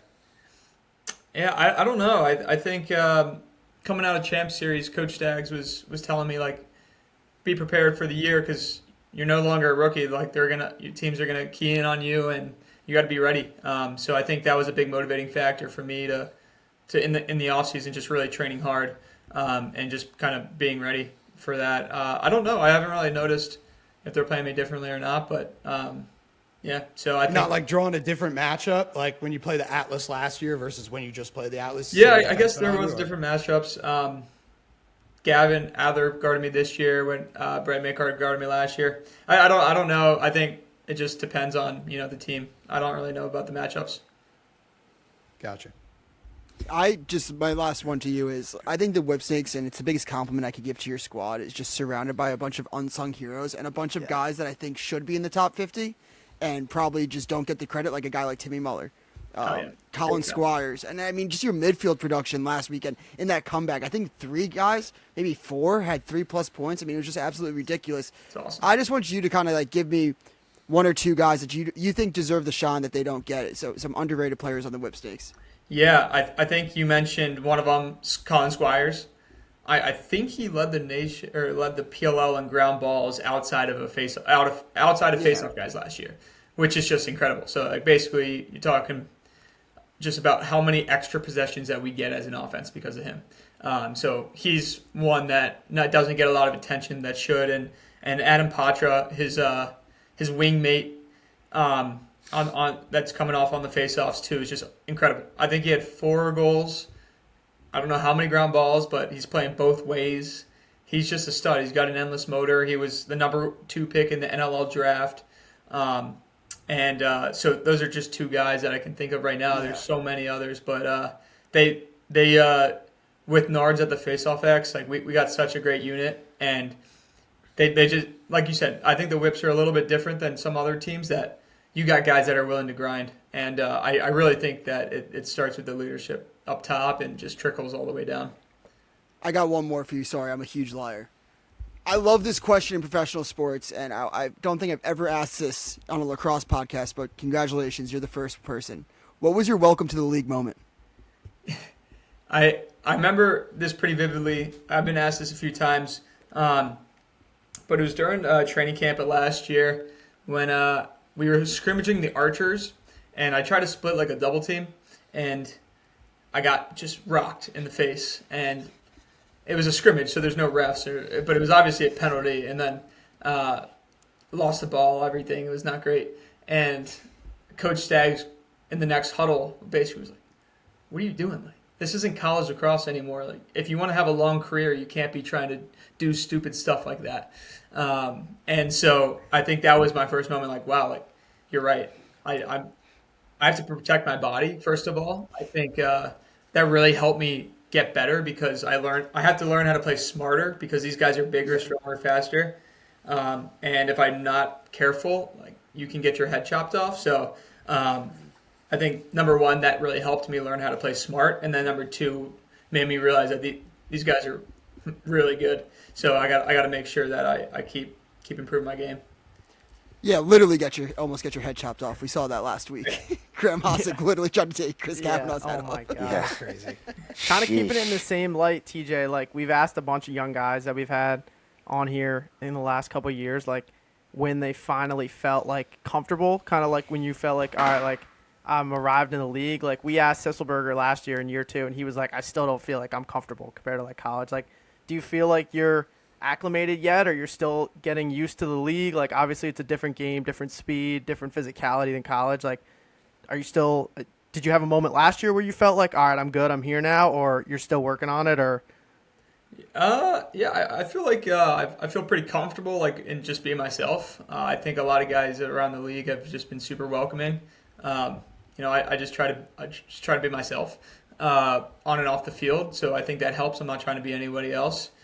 But I think from a lacrosse perspective, I think I just want to keep getting better, and so I'm just focused on that. But I think I feel pretty comfortable with it within our team, and I think it goes back to the Whipsnakes culture. They welcome everyone in. Like we have Aiden Carroll coming in as a rookie, and we're like telling him to shoot more, just because we need him, and he's a great player. And so I just think that's how the Whipsnakes organization is. It's pretty special. Right away, Coach Stagg is like, you're no longer a rookie. Like that was training camp. This is like the real season. So it doesn't matter if you're 10th year in, 1 year in, he treats you the same, and you're expected the same, which is really, really cool. All right. That's interesting. Sorry, Mitch, I got one more. I'm Dude, telling that you. means Dudes has 3 more. No, this is because I think Hoagie kind of touched on it, which is like I'm just curious your perspective. I think there's always this debate like internally with Lax Rats, like probably us three, or that, like no, just like what's between Probably college. like us three. Yeah, guys, like I mean, we have a freaking lacrosse podcast, man. Like I mean, like you have to like love lacrosse. Yeah, you got to be a rat. People always talk about college lacrosse, PLL, like what they like better, and I'm just curious, what's one thing that you like about the PLL more than you did about college? I love the game. I love the style more. Yeah. Like shorter shot clocks. You get to shoot a whole lot more. You get so many more possessions. So as an attackman, I love that because you could mess up 5 times, but if you have 10 good plays, where in college it might be like, hey, if you mess up 5 times, you're benched. So I just think you get so many more opportunities to touch the ball and to make some plays than in college. You get those long shot clocks, and so I think the game's a lot more free. There's a lot more opportunity to make really great plays, and each possession means a little bit less than in college. So there's a little bit less weight on each possession because you're just going to get more. So you can take more chances. What about sixes, TJ? How do you like that? I know you played both Champ Series this past year, and I think you were with Team USA at training camp in Indy last year, right? Right. Yeah, I like sixes a lot. How do you feel about that format? Yeah, I love sixes too. I grew up playing basketball. I was going to try to play in college too, and I love it's basically basketball. I mean, it was basically box lacrosse, which is very similar to basketball, but I don't know. I'm still getting used to it. I think I need to work on my defense, but if you ask anyone that saw me play, they would say the same thing. So I think if I want to play in the Olympics, I need to work on my defense for sure. What type of basketball player were you? The same type of lacrosse player as you were basketball?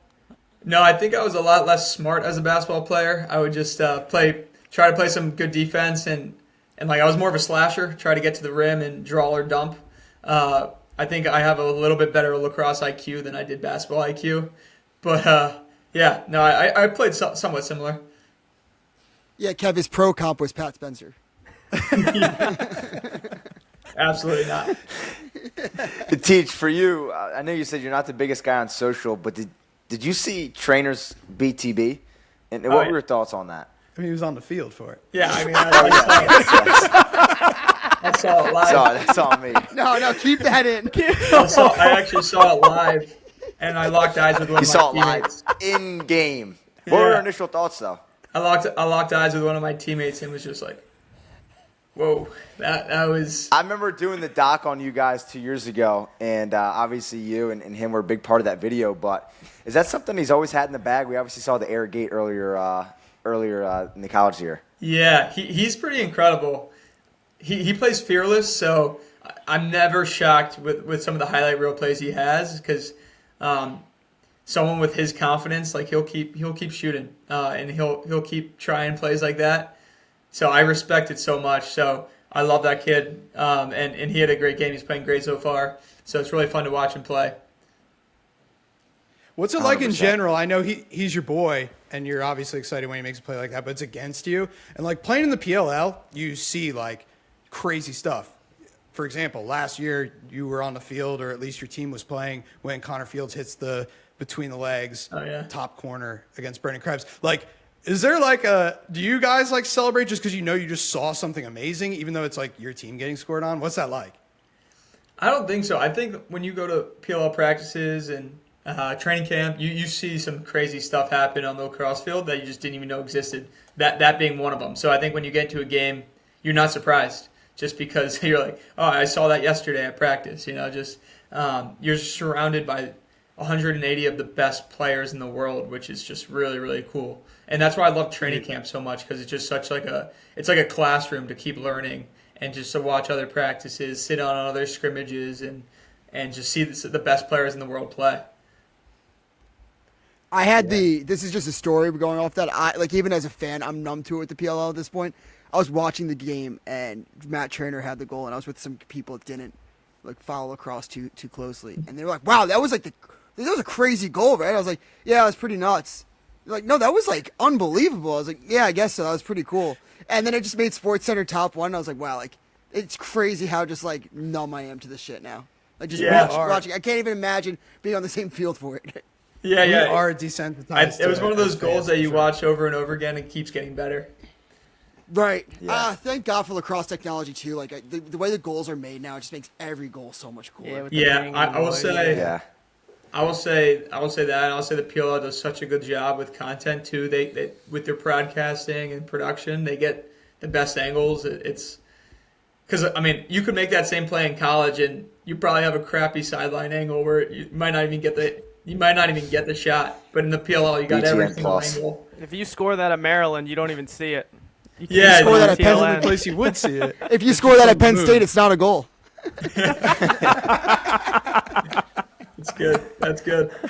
I like that. Wait, while we're on the topic of skill level and stuff, this weekend you mentioned, TJ, congratulations for knowing who you're playing this weekend, by the way. But Boston Cannons, Colin Kirst, Chaos, Blaze Reardon, two of the best goalies in the world. I'm curious, who's the toughest goalie to score on in the PLL? Yeah, that's a good question. I don't know. I've only been in the in the league for a year, so it's hard for me to tell. I've only played some guys once, but I think Brett Dobson's really good. On everybody. So, Brett Dobson, all right. I think he's really good. I think there's so many good goalies though. So I think at the PLL, you just know every goalie is going to be great. So if you don't shoot a good shot, it's probably not going in. So you got to be sure of your shots. I like that. Interesting. All right, and I want to end with this. Your favorite lacrosse player of all time, who is that? It's a great question. The PLL asked me this too with Mount Rushmore of lacrosse. But if I had to narrow it down to one player, I would probably say probably Lyle Thompson. Ooh, okay. Can't go wrong with Lyle. Yeah, I like that. Interesting. All right, any more questions, dudes? You got a last one, or you good? Yeah, did anyone see that coming? TJ, thanks for coming on, big dog. You're a legend. All right, thank you, boys. I appreciate it. TJ Malone, absolute legend. Going to be a mainstay here in the PLL for a long time. I truly believe that. But now, we're going to hop into the Duke Cannon Work Harder, Smell Better moment of the week. Dukes, you weren't here last week. Can you guess what the moment of the week is going to be on this episode? Oof, there's some good ones. You know what? Was it the Matt Trainer BTB? It was not. Ooh. Close. It was the Tom Shriver. End line save, runs it out, gets it back, throws it to Sam King, 2-pointer, bing bong. I think the best part about that was, if you're watching it on the broadcast and television, the camera was zoomed in on Schreiber, picks it up, throws it out of the camera angle, Kinger, 2-pointer, bingo. Did we see it coming at all? Did we see it coming? That's a great question. Did we see it coming? I didn't see it coming. Yeah, I didn't see that I didn't see the Sam King 2-bomb coming either, to be honest with you. Could I ask a better question? Did the cameraman see it coming? Absolutely not. Tom Schreiber didn't even see it coming. He said in the post-game press conference that when he got that ball back, there was only 4 seconds left on the shot clock. He was going to dump it into the corner. And then he saw Sam King flashing his stick, who I think has scored his first goal of his career the quarter before. Yep. Then drops a 2-pointer, his first 2-pointer. Just like that. awesome. Pretty cool moment for the rookie. And also just a signature of like how close PLL games. I was alluding to it earlier when I said like the Archers just made those gritty plays to win the game. That was one of them. Tom Schreiber, they had to review that play on the sideline. And it was like just barely tapped by a Redwoods stick, and then it went out. And then Sam King scores with 1 second left on the shot clock, and then the Archers win by 1. That's how close games are in the PLL. That was a huge goal, 100%. too, because the Redwoods had just tied that game up at 8 at that point. The momentum might have been swinging in the Redwoods' favor there. Obviously, low shot clock. You're thinking when that ball goes out with 4 seconds, at least if I'm a Redwoods fan watching, I'm like, oh, they're probably going to huck it or dump it in the corner, just like Kev said. They kind of throw it to Sam King. He steps into a 2-bomb. Not only is that a backbreaker because it's a 2-point goal, right? So you go from 8-8 to down 10-8 within 2 seconds. Like, Chase didn't even look like, I don't even think he like saw it or was even ready for it, because it happened so fast. You know, the quick restarts in the PLL, a lot of times in college, sometimes they'll like slow you down. Even if you try and pick it up and run, they'll be like, nope, come back. Like, that ball's out. Schreiber picks it up. Once he steps on the field, he really doesn't even have to wait for a whistle. He kind of just throws it to Sam King. It happens so fast. And in the blink of an eye, you go from, you know, a tie game in your ball, going the other way on a probable shot clock violation, to down 2 goals in a blink of a second. Like Kev said, PLL lacrosse. Kark mentioned on the broadcast too, this shows like, even when there's 3 seconds on the clock, like, don't dump it. Like take your chance. Like, you never know what's going to happen. Just throw it on cage. We've seen deflections. Even week 1, we saw that crazy deflection. I'm not sure whose stick it was off in the Waterdogs Whips game, where a defender had his stick up in the lane and it deflected in. Like, crazy stuff happens week after week. So Yeah. I mean, we heard TJ said it. The favorite part about the PLL game versus the college game was just how much more fast it is. It fits his style more. And to Hoagie's point, that's all it is. But now let's hop into week 4 down in the mecca of the sport of lacrosse, Dukes, Baltimore, Maryland. The Whipsnakes have their homecoming at Homewood Field. We're going to do a little preview. The Atlas versus the Dogs are starting us off at 4 p.m. on a Saturday. This is kind of the Teat versus Sowers storyline here, right? You know, let me give you guys some history real quick, right? Teat, first overall pick in 21. The second overall pick was Sowers. Teat won an MVP but doesn't have a ring.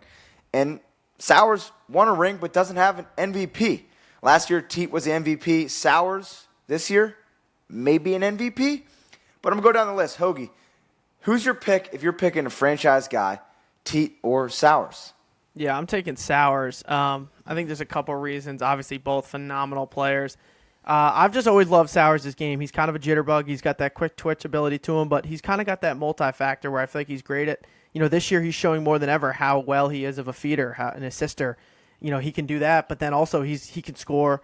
Great teammate, great dude. I think, honestly, him, when CJ 𝐂𝐿 gets back, Michael Sowers, CJ 𝐂𝐿, not only could they be the best duo on the field, but they might be the 2 nicest guys in the league. That might be the nicest duo of actual guys, human beings. Like, you see Sowers on the mic'd up, he's always smiling, laughing. Like, I remember when the Tucci did that headbutt play, he was like, that's such a Tucci play, like in his Philly accent. Like, he's the man. He's around at these local high schools too. I saw him speaking at a local high school, you know, in the Philly area the other day too. So, yeah, I'm a Sowers guy. I love Sowers. Teat, obviously, great player too. I think Sowers is kind of like we were talking about with 𝐓𝐇𝐄 getting an MVP at some point. Sowers is due. He's been knocking on the door the last couple of years. It's only a matter of time till he gets it. But, I mean, in his short time with the Waterdogs, right, you know, if you don't talk about last year, which was really just a, you know, kind of everything didn't go their way. They won a championship, then they lost in a close championship too. So, you know, championship pedigree. I mean, he's been a stud at Princeton, stud at Duke.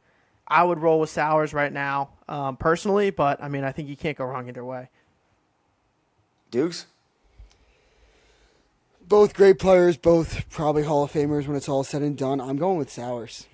I think when you look at what both have done throughout the entire time in the PLL, I think what Sowers has done has probably been a little bit more impressive. I also I have to take it back to like how I judge quarterbacks. Like, I like my quarterbacks with rings.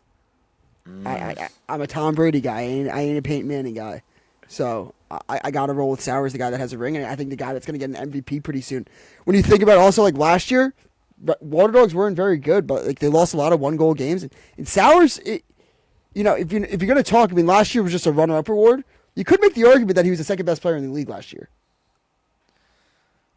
Yeah, Kev? I agree. He came in at number 4 in the players' top 50. So, yeah, you could have made that argument. Look, I'm going to resist the urge to go with recency bias here. I'm going to go with Jeff Teat. I know that Sowers is playing better through the first 3 games of this year. I mentioned it earlier. We all know Teat is a better player than what we've seen in 2 out of the 3 games this year. These are guys who came into the league at the same time. Yep. Teat has 50 more points than Sowers in his time. Sowers didn't play his first year because of the injury. I think that also kind of has to factor into it a little bit. Teat's been more available. He's been a top 10 player in the players' top 50 every year. A little more consistent, I think. Sowers is great on bad teams as well. I think they both have done that. Sowers in the context of this argument has never had a season like Jeff Teat's last year. So at the end of the season, if we're looking at this and Sowers comes close to that record, wins the MVP, leads his team to a championship, I'll agree. I'll take Sowers. But until I see that, I'm not making that pick now based off 3 games this year, plus his body of work beyond that. None of you, maybe Dukes, because I know you're like hardcore in your takes and like you stake your ground. I don't believe any of you would take Sowers over Teat at this time last year. Correct. That actually, at week 3 last year, I think that might be wrong. Now, I don't think I would maybe say that at the end of last year. I'd be like, wow, Jeff Teat's on a whole different trajectory. Do I think even last year, though, at the end of the year, that the separation between Jeff Teat and Michael Sowers was all worldly? No, not by any means. Like, I think for me also when it comes down to Michael Sowers and Jeff Teat is I kind of like that even when they're both in a slump, at least I know Michael Sowers has the speed to get by a guy and create something. And I do think that the 50-point margin is astronomical, but I also don't think like Sowers has been asked to play outside of the style of ball that the Waterdogs wanted him to play with Copeland. It was a very unselfish style. You had a lot of talent on those teams. It was whip the ball around. You had Kieran McCardle. You had Ethan Walker. You had Zach Curie. You had all these midfielders that could really produce at high levels. And I think if you count hockey assists too, which I do think that every single league in lacrosse should count hockey assists, Michael Sowers would probably lead the league. Yeah.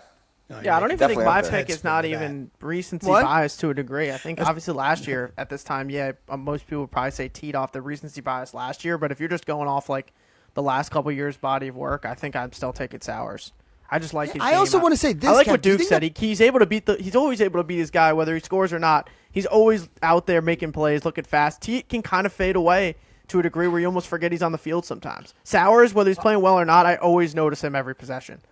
All right, so the question is when you're starting a franchise. So I guess it goes down to how much faith you have in yourself to build a team around one of these guys. But I'll agree with you, Sowers, in a vacuum, you give these guys 10 one-on-ones against the best defenseman, Matt Dunn. Like, who do I like?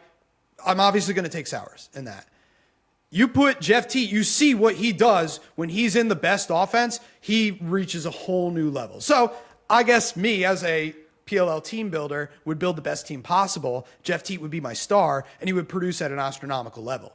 And I could trust him to do it week in, week out. Do you think that going into last year, though, people would have said Teat over Sowers? I think people would have said Not, Sowers. probably before the not going season. into last year, but maybe the year before that. I think I've also. I think They're both flipped studs. up in They're the both top 50. studs. If you They're go both back and look, studs. they've- Yeah, you're splitting hairs. You're like we're I splitting do hairs think here. I do splitting think that hairs. when it comes down to like starting a franchise at one, I think I want a guy that can probably create offense like Sowers, like just getting by his guy. There's no disrespect to Jeff Teat. You don't have to be blazed by a guy to be effective or be Yeah. one of the best players in the league. I'm not like breaking news with that. It's just I'd rather surround my team by a guy that can get to the net whenever he wants. The versatility 100%. Yeah. is a feeder and a scorer that Sowers Yep. brings. If you're trying to start a team from the bottom, that's the guy you want to start your roster with. Right. Sowers reminds me so much of this player that I used to watch at Ohio State. He would just always, this kid 25, he always would be his guy. Quick little feet, would get to the net, never would be able to bring it home until one time he's playing the Northern Ireland Fighting Irish. Squeaked one by him. Squeaked one right by him. Yeah. Pehlke was, Hey, roll the tape, Corey. Get it on the screen. Show Let's the get fans. that up, yeah. Kids still got it. All right, well, let's hop into the. he was the rest of Dan the weekend. Orlovsky. He was the Dan Orlovsky of Michael Sowers. We actually Gosh. that Roll the same clip Notre of, Dame game Connor that Mitchell, Mitch scored. actually. We had one of our boys, Connor Mitchell, did a Dan Orlovsky dodge out of the back of the end line that same game. Dude, did you see how many people did it this weekend? Yeah, Three with or the four, Villanova man. end zones, it was tough with the blue end zones. Yeah. Yeah, you know what, Kev? I was looking for you on TLN this week. I was like, is Kev gonna post Jared Bernhardt with a little remix of like Darren Orlovsky going in the back of the end zone, being like these quarterbacks? I thought have there was it gonna made. be some. Yeah, Check TikTok. It had to be. It's going up tonight on TikTok. had I had to a chance be. to post it before. Yeah, have the editor make it. did you actually? Yeah, the caption. going up. AP, credit to AP for the caption. Shout out Jared AP. Bernhardt can't stay out of the end zone. I like that. AP. Smart. All right, let's keep it going with next week's picks. Cannons versus Whipsnakes. PLO Saturday Night Lacrosse. Let's kind of make these quick. Give us your pick and your sentence why. Hoagie. Are we picking the first game though too? We glossed the first game. Oh, shoot, I forgot. Honestly, Yeah, just come because on. we were picking franchise You went picks. 0 All right, 4 let's go. Yeah, last first week, game. Mitch. You wanted to sneak a free win Jesus, there. yeah, I'm going to start us off there because I'm going to go Atlas versus Waterdogs. I'm picking Atlas. Hoagie? I got the Waterdogs.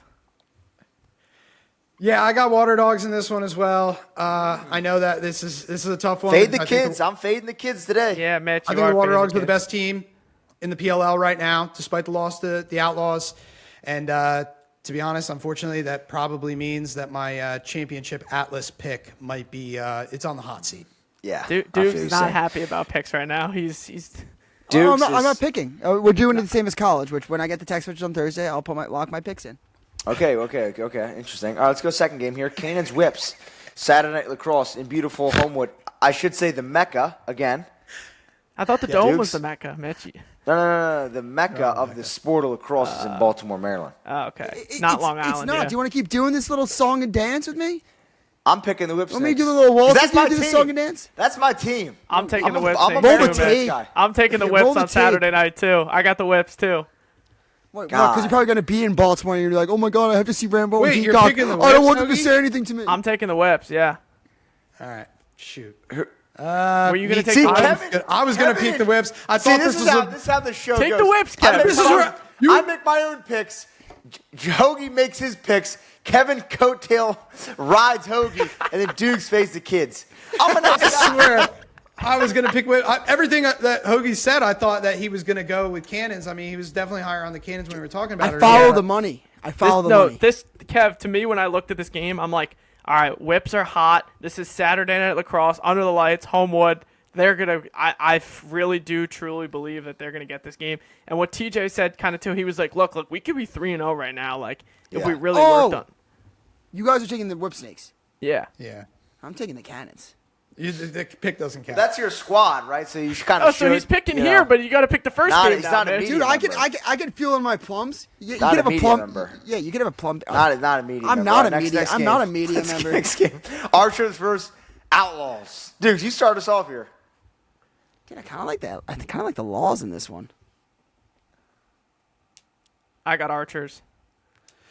Yeah, I got Archers. I think it's going to come down to everything we I got said Archers. earlier. I got Archers. Outlaws are. I thought we were doing a sentence. Why? Oh yeah, hit Yeah. us. All I'm saying is, I think both these teams have offensive issues right now. Archers know how to make those gritty plays to win games in a defensive game. All right, last game. I kind of think the Outlaws are just as gritty, but we'll go on. Hey, we talked Last about this. game. We talked about this before. Last game, we said no one's gone 2-0 on the Yeah, homecoming I'm weekend. same thing. The Whipsnakes are going 2-0, baby. They're winning this game. Baby! They're getting hot at the right Baby! time. The Whipsnakes are going 2-0 on their homecoming weekend. Stamp it right here. Mitch, you Stamp joining it. me? You joining I'm me? joining it. The Yep. Buckeye way, the Whips way. Pelke's going. Kevin's Whips head's in 2-0. a blender right now. Dude, Kevin's dude, afraid. kill me. Kev, I what do you can't got? pick the chaos. I cannot pick the chaos. I Dukes, think I know you're not picking the chaos either. All right, Whips, but I might pull a Dukes and might switch one up later in the week. I think I legitimately might take the Chaos in this.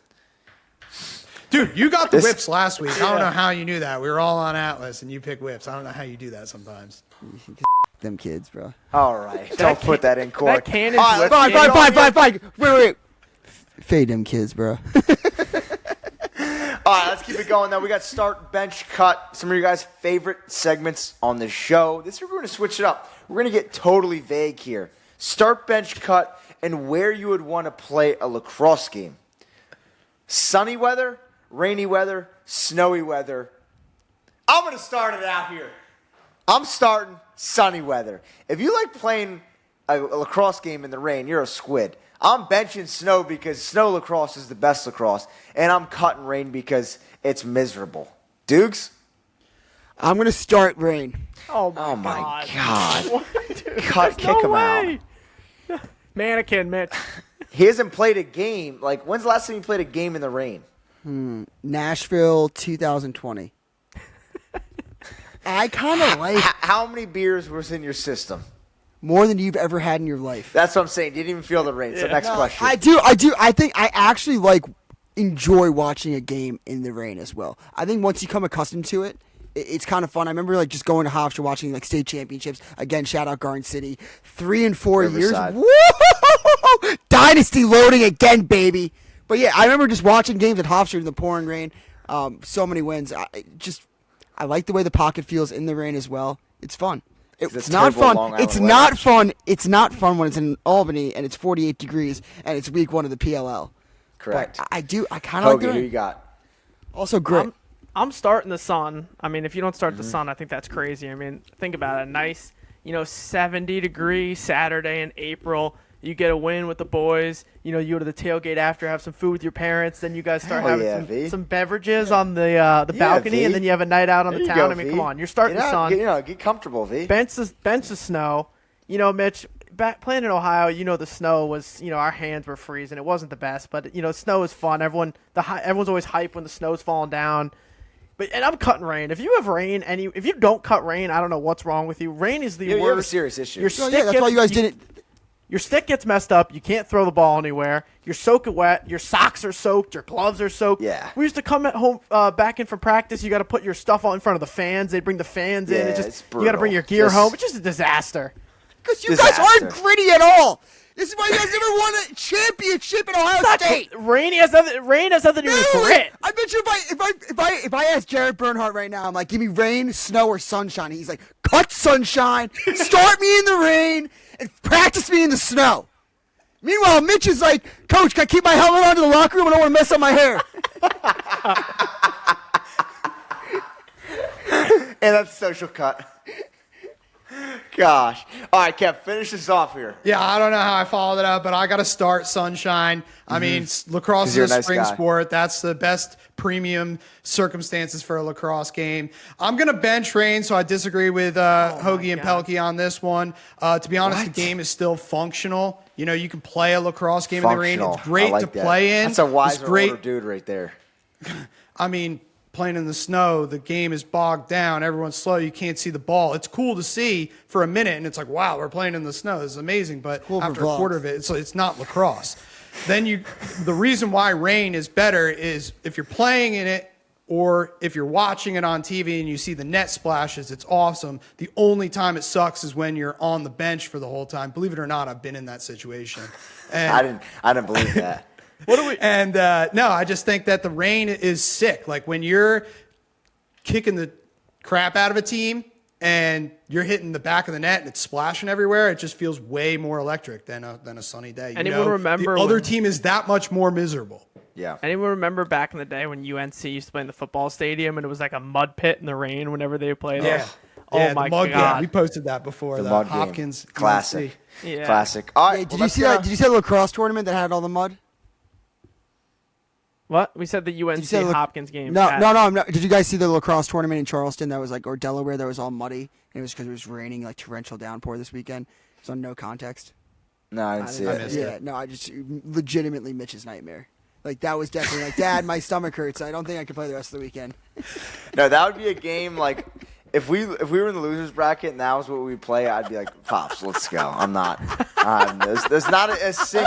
Not even if I score a zillion goals, there's not one thing we can gain out of this. Gosh, that would be But miserable. Mitch Tillman's here. Tell Tillman to go. So watch the film. Watch the film. Watch the film. All right, let's get into the last segment. Dukes wasn't here last time. For all the first-time viewers out there, ball knower of the week. We got producer Corey on the ones and twos. He has a question. He's going to say to us. We have to answer it firsthand, and whoever knows is the ball knower of that week. Kev, do you want to remind the fans the question that you answered last week? Yeah, so as a reigning ball knower of the week, hopefully I can carry over this week. The question was last week, who was the head coach of the Philly Barrage when they won the championship in 06 and 07? And the answer was Tony Resch. Dukes, who wasn't on the show, knew because he's also a ball now. Mitch. Proved it Or a before the squid. show on the pre-production. Did not watch the episode. I believe him. You also, Kev, you know this because you and Corey were talking in Albany about, like, oh, yeah, we opened up the show like this. And I was like, wow, that's how the show starts? Yeah. Yeah, we were talking about the cold open. You're like, what? And I was like, yeah, we do that every episode. Corey, what's the question? I've never watched. All right, ball knower of the week. Question is, Rob Pennell is currently 1 assist away from tying the all-time assist record. John Grant Jr. Ryan Boyle. What player did he surpass to move into second place, and who will he surpass to move into first place? Oh, man. This They is put way this on out the of Pelkey's screen realm. about 10 times. Ryan this Boyle weekend. is the second part. Spencer Yeah. Ford. Nope. Let's do part one first. So who did he pass to move into second place? That's the part we don't know. Let's start with that. Do we get a hint? Can Yeah, you give we us get a the hint. era of lacrosse? I'll give you guys one hint. Does he have sons? One player also has a nickname that is his initials plus number, like Rob's Joe RP. Walters? Bingo. Oh, my God. And Ryan Boyle is part 2. He is a lax Wow. rat. Wow. And I should've love got- it. You know, honestly, I love it. I feel ashamed that I didn't get that because they showed it about 100 times on the broadcast. So the fact that I didn't remember that is concerning. Screenshots, Hoagie. Dude, Screenshots. are you- You need to be can you sending bring tweets something with to the screenshots. table? Yeah, I please? need the I screenshot. I got Ryan Boyle in 2 seconds. Yeah. So, Before was you John even Grant finish the Jr.'s question. third?